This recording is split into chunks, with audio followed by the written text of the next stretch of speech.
প্রধানমন্ত্রীর দায়িত্ব পরপরে বেশি কেউ পালন করতে পারবেন না। আপনারা জানেন যে এটা একটা চূড়ান্তকারী ঘোষণা আমাদের নেতার পক্ষ থেকে এসেছে। আপনারা সকলেই বুঝতে পারবেন যে এক ব্যক্তি যদি অনির্দিষ্টকালের জন্য তার দায়িত্ব পালন করতে পারে, সেখানে যদি কোনো বাধ্যবাধকতা না থাকে, তখনই সে স্বেচ্ছাচারী হয়ে ওঠে এবং যার চূড়ান্ত রূপ হচ্ছে একটা ফ্যাসিবাদী হয়ে ওঠা। সেটা আমরা ইতিমধ্যে দেখেছি খুনি হাসিনা যে কাজটি করেছিলেন। সেটিকে রোধ করার জন্য একটি সাংবিধানিক ব্যারিয়ার দেওয়া হচ্ছে, কনস্টিটিউশনাল ব্যারিয়ার, যে পরপর দুইবারের বেশি কেউ প্রধানমন্ত্রীর দায়িত্ব পালন করতে পারবেন না।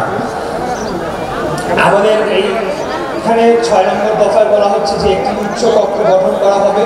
আপনারা জানেন যে বাংলাদেশে অনেক জ্ঞানী গুণী ব্যক্তিরা রয়েছে বিভিন্ন ক্ষেত্রে, সেটি শিক্ষাবিদ হতে পারে, সেটা সাংস্কৃতিক জগতে হতে পারে, সে অন্যান্য যে কোনো সেক্টরে অনেকেই জ্ঞানী গুণী ব্যক্তিরা রয়েছে, যারা আসলে বাংলাদেশের প্রচলিত রাজনীতি করে দলীয় মনোনয়ন নিয়ে নির্বাচন করে সংসদে যাওয়া তাদের পক্ষে সম্ভব হয়ে ওঠে না। কিন্তু তাদেরকে যদি আমরা সংসদে নিয়ে গিয়ে তাদের মতামতগুলোকে আমরা কাজে লাগাতে পারি রাষ্ট্র গঠনে, রাষ্ট্র পরিচালনায়, তাহলে বাংলাদেশই উপকৃত হবে। সেটি এখানে বলা হচ্ছে যে যুক্তরাজ্যে যে ওয়েস্টমিনিস্টারিয়ান গভর্নমেন্ট যেভাবে রয়েছে, আপার হাউস লোয়ার হাউস, যেটি একটি সাধারণ সভা, সেখানে সরাসরি মানুষের ভোটে নির্বাচিত সংসদ সদস্যরা থাকবে এবং একটি আপার হাউস বা উচ্চকক্ষ থাকবে, সেখানে এই বিশিষ্ট ব্যক্তিদেরকে নিয়ে আসা হবে। তারা রাষ্ট্র পরিচালনায় মতামত রাখবে এবং ভূমিকা রাখবে এবং যে কোনো সংসদে উত্থাপিত বিলে তাদের যে অভিজ্ঞ এবং তাদের দক্ষ মতামত রাখার মাধ্যমে বাংলাদেশ রাষ্ট্রকে এগিয়ে নিয়ে যাবে, সেটি এই ব্যাপারে বলা হচ্ছে। সংবিধানের 70 অনুচ্ছেদ, এটি একটি বহুল আলোচিত বিষয়। আপনারা জানেন যে বর্তমান যে সংবিধানের 70 অনুচ্ছেদ রয়েছে, সেই 70 অনুচ্ছেদ অনুযায়ী সরকার দলীয় দল সংসদে যদি কোনো বিল উত্থাপন করে, সেই বিলের বিরুদ্ধে কোনো সরকার দলীয় সংসদ সদস্য সেটির বিপক্ষে মত দেওয়ার অধিকার রাখে না। তারা যদি সেই বিলের বিপক্ষে মতামত দেয়, তাহলে তাদের সংসদ সদস্য পদটি বাতিল হয়ে যাবে। যদিও যদি সেটা জনগণের কল্যাণে হয়, তারপরে মতামত দেওয়ার সুযোগ থাকে। এই 70 অনুচ্ছেদে এটি বলা হচ্ছে যে এই বিধানটিকে এমনভাবে পরিবর্তন করা হবে যে 4টি গুরুত্বপূর্ণ বিষয়, যেমন অর্থ বিল, জাতীয় নিরাপত্তা সংক্রান্ত যে কোনো বিল, সংবিধান জনিত যে কোনো বিল এবং অর্থ বিল, যে বাজেট আর কি বলা হয়ে থাকে, এই 4টি বিষয় বাদে অন্য যে কোনো বিষয়ে যদি একটা বিল উত্থাপন করা হয় এবং কোনো সংসদ সদস্য বা একটা উল্লেখযোগ্য সংখ্যক সংসদ সদস্য যদি মনে করেন এটি জনকল্যাণমূলক নয় বা জনগণের বিপক্ষে যাচ্ছে, তারা সেটির বিপক্ষে ভোট দিতে পারবে, মতামত রাখতে পারবে। এর মাধ্যমে জনগণের অধিকার প্রতিষ্ঠা করা হবে এবং জনগণের স্বার্থটাকে প্রাধান্য দেওয়া হবে। দফা 8 যেখানে বলা হচ্ছে যে নির্বাচন কমিশনকে সংস্কার করা হবে এবং নির্বাচন কমিশনকে সম্পূর্ণ নিরপেক্ষ রেখে এখানে যাতে কোনো রাজনৈতিক দলের কোনো হস্তক্ষেপ না হয়, কোনো হস্তক্ষেপ সরকারের না থাকে, সেটি নিশ্চিত করা হবে।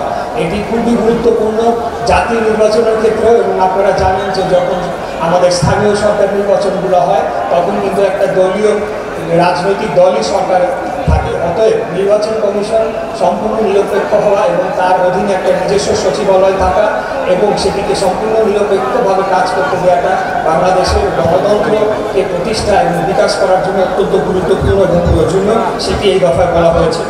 দফা 9, স্বচ্ছতা নিশ্চিতকরণে সকল রাষ্ট্রীয় সাংবিধানিক ও সংবিধিবদ্ধ প্রতিষ্ঠানের পুনর্গঠন শক্তিশালী করা হবে। এইমাত্র আমি যে কথাটি বললাম যে নির্বাচন কমিশন যেরকম রয়েছে, এরকম আরও কিছু কমিশন বা সংবিধিবদ্ধ প্রতিষ্ঠান রয়েছে যেগুলো সম্পূর্ণ যে কোনো দলীয় সরকারের হস্তক্ষেপের বাইরে গিয়ে তাদের কাজ করার কথা রয়েছে। যেরকম মানবাধিকার কমিশন, যেরকম আপনার বাংলাদেশ টেলিযোগাযোগ নিয়ন্ত্রণ সংস্থা রয়েছে, যেরকম আপনার নির্বাচন কমিশন রয়েছে, এর বাইরেও আরও অনেকগুলো কমিশন রয়েছে। এই কমিশনগুলোর দায়িত্ব, তারা সংবিধিবদ্ধ প্রতিষ্ঠান, তারা সম্পূর্ণ নিরপেক্ষভাবে তাদের অবস্থান থেকে তারা কাজ করবে, সেখানে দলীয় সরকারের কোনো হস্তক্ষেপ থাকবে না। গত 16 বছরে বিশেষত এই জিনিসটিকে সম্পূর্ণরূপে ধ্বংস করে ফেলা হয়েছে। সকল ক্ষেত্রে আপনারা দেখেছেন যে কীভাবে চূড়ান্তভাবে মানবাধিকার লঙ্ঘন হয়েছে, গুম খুন হত্যা সরাসরি করা হয়েছে। তারপরেও মানবাধিকার কমিশনের নামে যে কমিশনটি ছিল, তারা কিভাবে দলীয়করণ করার ফলে সেই মানবাধিকার কমিশনের চেয়ারম্যান সেখানে গিয়ে হাসিনার দালালি করে আসছে, সে জনগণের মানবাধিকার নিয়ে কোনো কথা বলা হয় না। এই বিষয়গুলোকে আগামীতে রোধ করার জন্য এই সংবিধিবদ্ধ যে কমিশনগুলো রয়েছে সেগুলোকে সম্পূর্ণরূপে নিরপেক্ষভাবে কাজ করতে দেওয়া হবে। দফা 10, বর্তমান বিচার ব্যবস্থা সংস্কারের জন্য জুডিশিয়াল কমিশন গঠন, সুপ্রিম জুডিশিয়াল কাউন্সিল পুনর্বিবর্তন ও সংবিধানের আলোকে বিচারপতি নিয়োগ আইন প্রণয়ন করা হবে। এটি অত্যন্ত এবং সবচাইতে গুরুত্বপূর্ণ হয়ে উঠবে। আমরা বাংলাদেশের প্রত্যেকটি ক্ষেত্রে প্রত্যেকটি স্তরে আইনের শাসন প্রতিষ্ঠা করতে চাই। আপনারা জানেন যে এই মুহূর্তে বাংলাদেশের বিচার বা অতীতের যে হাসিনার যে আমলে বাংলাদেশের বিচার বিভাগকে, বিচার ব্যবস্থাকে কিভাবে একটা সম্পূর্ণ সরকারের অধীনস্থ এবং আওয়ামী লীগের একটা দলীয় ক্যাডার বাহিনীতে পরিণত করা হয়েছিল এবং তাদেরকেই বিচার পদে নিয়োগ দেওয়া হয়েছিল। এখানে কি বলা হচ্ছে যে একটি সুপ্রিম জুডিশিয়াল কাউন্সিল গঠন করা হবে, যার মাধ্যমে বিচারপতিদের নিয়োগ হবে, সেখানে সরকারের কোনো হস্তক্ষেপ থাকবে না এবং একটি আলাদা সচিবালয় থাকবে। আপনারা ইতিপূর্বে দেখেছেন যে আইন মন্ত্রণালয় নামের যে মন্ত্রণালয়টি রয়েছে তারা বিচারপতিদের নিয়োগ এবং বদলি ক্ষেত্রে তাদের করে থাকে বিধায় সরকারের একটা সরাসরি হস্তক্ষেপের জায়গা সেখানে তৈরি হয়েছিল এবং এমনও দেখা গিয়েছে যে আইনমন্ত্রী বা আইন সচিব নিজেই ফোন করে বলে দিত যে এই রায় এইভাবে দিতে হবে, ওই রায় সেভাবে দিতে হবে, বিএনপির লোকদেরকে এইভাবে শায়েস্তা করতে হবে। সেই জিনিসগুলো যাতে আগামীতে পুনরাবৃত্তি না ঘটে সেই জন্য সুপ্রিম জুডিশিয়াল কাউন্সিলের মাধ্যমে এটি করা হবে এবং সুপ্রিম জুডিশিয়াল কমিশন গঠন করা হবে এবং সুপ্রিম জুডিশিয়াল কাউন্সিল একটি গঠন করা হবে। বিচারপতিদের যদি কোনো কারণে অভিশংসন করতে হয় অথবা বরখাস্ত করতে হয় সেই ক্ষেত্রে সুপ্রিম জুডিশিয়াল কাউন্সিল সেই কাজটি করবে।